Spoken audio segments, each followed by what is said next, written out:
On est à Athènes, la plus grande ville du sud de la Grèce, en 469 avant Jésus-Christ. Phénarète donne naissance à une des plus grandes figures historiques, autant pour ses principes philosophiques que pour son passif de fou de la gare d'Alger, le fameux, le controversé et le grand Socrate. Salut tout le monde, aujourd'hui on va parler d'un des plus grands philosophes de l'Antiquité. Alors, dans les grandes lignes, on le connaît tous. Père fondateur de la philosophie moderne, Socrate est l'un des philosophes les plus connus de son époque, aux côtés de son disciple, le plus populaire, Platon, et du disciple de son disciple, Aristote. Du coup, je me disais que faire une vidéo sur le sujet serait très intéressant, parce que tout ce qu'on connaît de lui, on apprend en terminale avec un prof plus ou moins chiant, m'expliquant que oui, Socrate c'est ceci et cela, ce que je trouve extrêmement inintéressant. Donc je vous propose d'explorer sa vie, ses principes et son héritage sur la philosophie.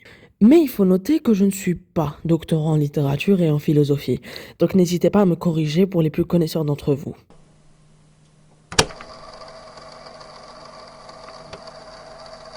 Par quoi commencer ?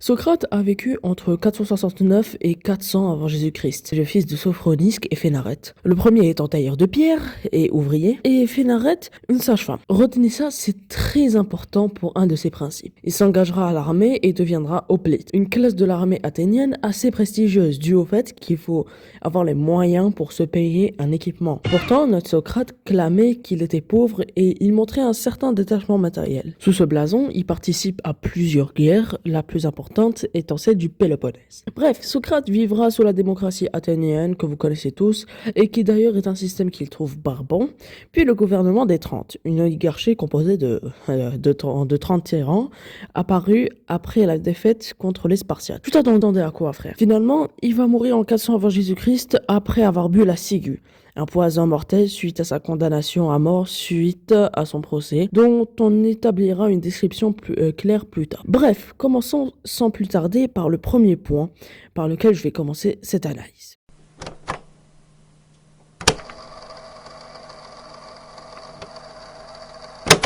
Et oui, Socrate déteste la démocratie athénienne comme la pluie. C'est son ops carrément. Et ce, à cause d'un certain type de personnes. Les démagogues. D'origine, les démagogues, ça désigne les personnes qui savent bien parler, qui ont du charisme, contrairement à moi, et qui savent dire les bons mots au bon moment, pour flatter. Flatter qui ? Le peuple athénien. À l'époque athénienne, avant le gouvernement des 30, pendant la démocratie athénienne, la vie de la cité était bien définie. En effet, il y avait des tribunes publiques où tout homme venant de la cité d'Athènes avait le droit de voter des lois, proposées par qui ? Les démagogues. Et c'est là que Socrate met le doigt sur quelque chose. On ne vote pas les lois par leur fond, mais bien par leur forme. Pour clarifier mes dires, laissez-moi vous décrire l'analogie du capitaine. Cette analogie nous fait un parallèle entre la cité athénienne et un navire. Socrate, plutôt Platon qui nous raconte les dires de Socrate, nous dit que le navire a besoin d'un capitaine. Et pour déduire qui sera le nouveau capitaine, on procédera à un vote populaire de l'équipage. En gros, on fera des élections. Le problème, nous dit Socrate, c'est que pour élire le nouveau capitaine, le vote populaire ne se base pas sur les qualités nécessaires pour gérer un équipage, les qualités d'un homme selon son talent en navigation. Non, le vote populaire se base sur des petits détails qui créent du tact. L'apparence physique, la popularité, et surtout, là où Socrate nous montre le cœur du problème, la manière de parler. Si je sais dire les bons mots au bon moment, si j'arrive à invoquer de la sympathie auprès de mes interlocuteurs, je pourrais facilement arriver à mes fins. Et c'est une dinguerie de se dire que Socrate, des siècles avant notre ère, il avait prédit ce qu'allait être la politique. Ah, c'est une dinguerie, frère. Et c'est ça ce que déteste Socrate. C'est le fait que les démagogues prétendent détenir le savoir alors qu'ils ont construit un faux. Ce qui cache, pour Socrate, l'essence même du savoir, de la connaissance, chose que l'on abordera plus tard dans la vidéo. Le bateau, c'est la cité, l'équipage, c'est le peuple, et le capitaine, c'est le dirigeant. La boucle est bouclée. Un peu dans le même genre, Socrate détestait les sophistes. Là, il n'était même plus son ops, là. Non, on était arrivé à un stade où la réputation et l'histoire des sophistes a tellement été distordue que le mot sophiste est devenu une insulte en philosophie. Imagine quelqu'un tellement il salit ton blaze, ça devient une insulte, un juron suprême. Sérieusement, un sophiste, ça désigne quelqu'un qui fait des cours aux classes les plus élevées contre un montant financier pour leur apprendre les principes de la démagogie et de la rhétorique.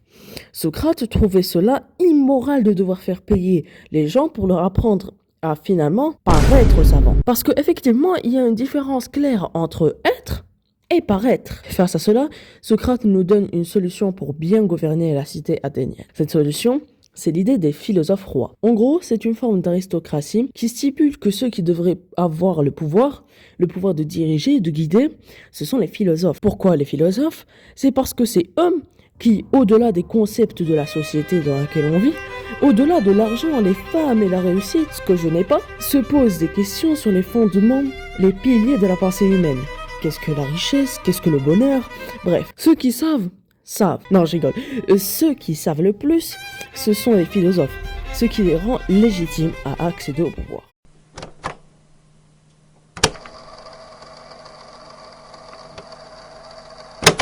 Alors avant de continuer, je voudrais préciser une chose sur Socrate. Il n'a rien écrit. Nada, rien. Pour l'instant, on n'a trouvé aucune diantre trace écrite de la part de Socrate.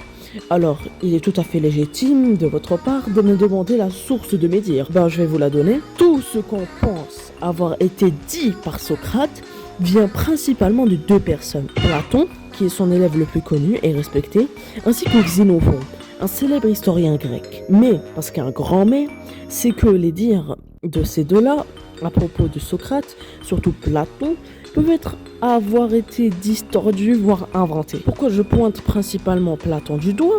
C'est parce qu'il avait la fâcheuse tendance, dans ses ouvrages, d'utiliser l'image de son maître pour promouvoir ses propres théories. Lisez le Ménon, la République ou même Apologie de Socrate pour voir qu'il l'a surmentionné. Bref, tout ça pour dire que l'on peut pas dire Socrate c'est ceci, Socrate c'est cela, avec certitude.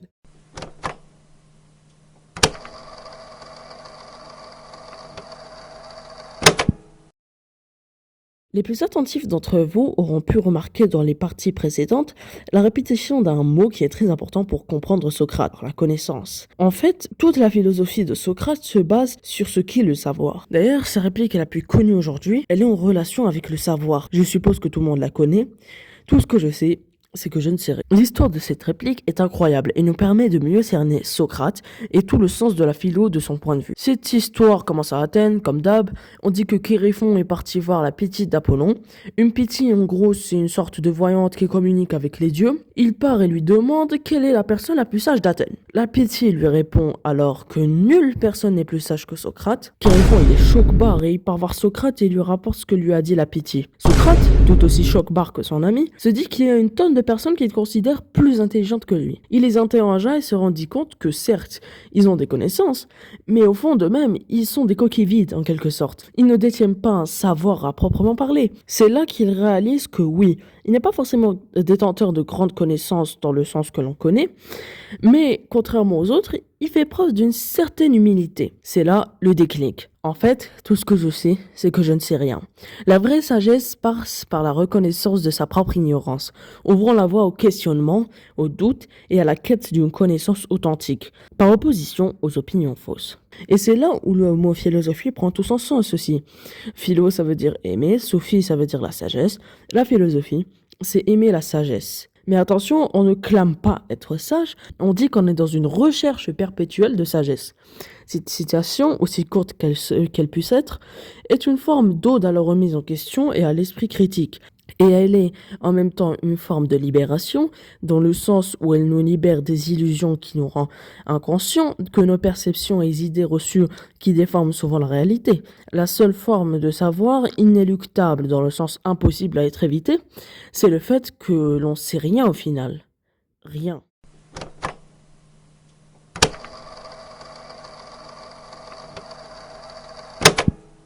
Alors, quand je vous disais que le fait que la mère de Socrate était une sage-femme était important, ce n'était pas anodin.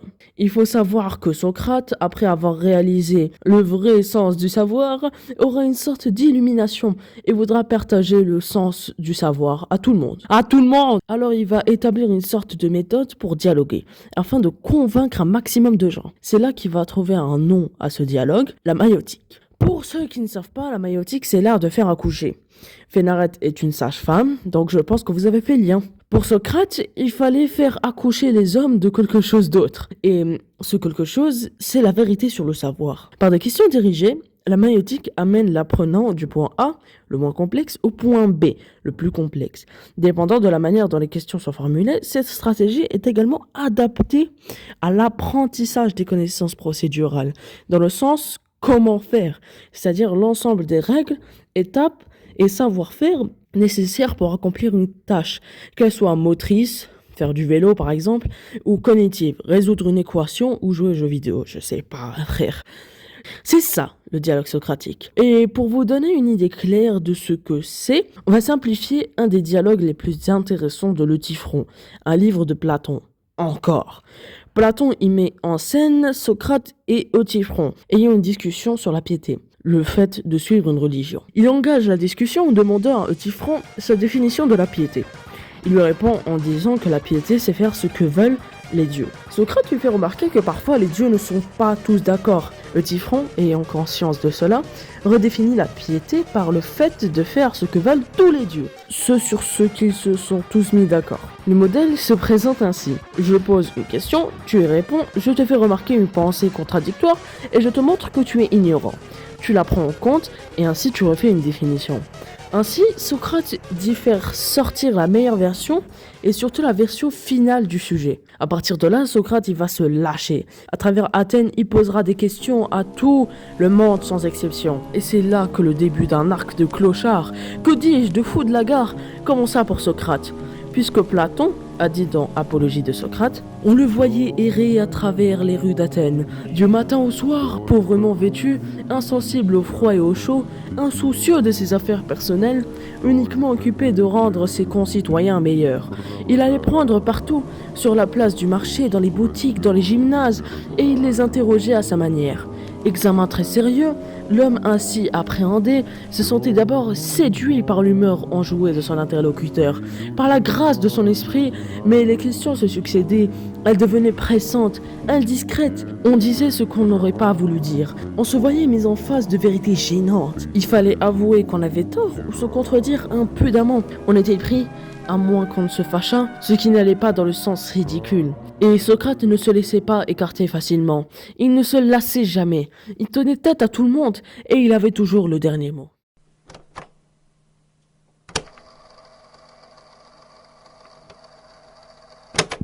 C'est juste que voilà, à force de vouloir rendre ses concitoyens meilleurs, Socrate s'attira les foudres de beaucoup de personnes dans la cité. Du coup, il se fait traîner en justice devant le tribunal de la ville, l'Ailier, par certains citoyens qui l'accusent, je cite, de corrompre la jeunesse et de ne pas croire aux dieux qu'honore la cité, mais de croire en d'autres choses, des affaires de démons d'un nouveau genre. Ainsi, Socrate devra se défendre en bonhomme et démonter ses accusateurs. Socrate optera pour une défense en philosophe. On dit d'ailleurs qu'il aurait annoncé aux juges dès le début de son discours qu'il ne s'adressera pas à leurs sentiments, mais à leurs raisons. Il ne jouera pas sur les opinions dominantes, mais partira en quête de la seule vérité. Socrate se défend très bien, il nous cook ça. Il démonte tous les arguments des accusateurs et montre les incohérences dans les chefs d'accusation, en abordant tout d'abord le sujet de la corruption de la jeunesse. Comment Mélétos, l'un des accusateurs, peut-il s'inquiéter de la corruption de la jeunesse, lui qui est complètement indifférent aux questions éducatives? Comment peut-il affirmer que Socrate est athée, tout en prétendant qu'il croit aux démons, eux qui ne sont autres que des enfants de Dieu? Bon, malgré tout ça, Socrate est reconnu comme coupable. Mais on lui donnera le choix pour sa peine, et puisque Socrate s'est très bien défendu, il n'a qu'à prendre une peine raisonnable et passer à autre chose, non? Non? Socrate étant Socrate demandera à ce que l'on paye pour ce qu'il fait dans la cité. Peine de mort. Peine de mort. Les juges ne sont pas passés par 18 chemins, du coup on va suggérer à Socrate de s'enfuir, mais fidèle à ses principes, il fera un dernier speech à ses élèves et va boire la ciguë, un poison mortel.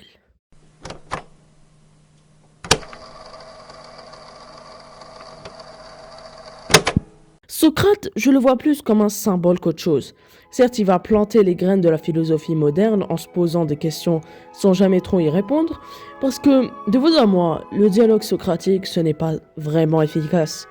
Mais en même temps, c'est lui qui a marqué la frontière entre la philosophie d'avant, qui cherchait à justifier des événements scientifiques en revenant vers les dieux, et la philosophie moderne où l'on se pose toujours des questions sur ce qui nous entoure, mais aussi sur soi et ce que l'on croit vrai. Bon, merci d'avoir regardé cette vidéo jusqu'à la fin. Cette vidéo a grandement été inspirée par celle de Vincent K. Joly sur Socrate. Il y a beaucoup de points où je me suis inspiré, Si vous voulez me supporter, likez, commentez et abonnez-vous. C'est tout pour moi. Ciao.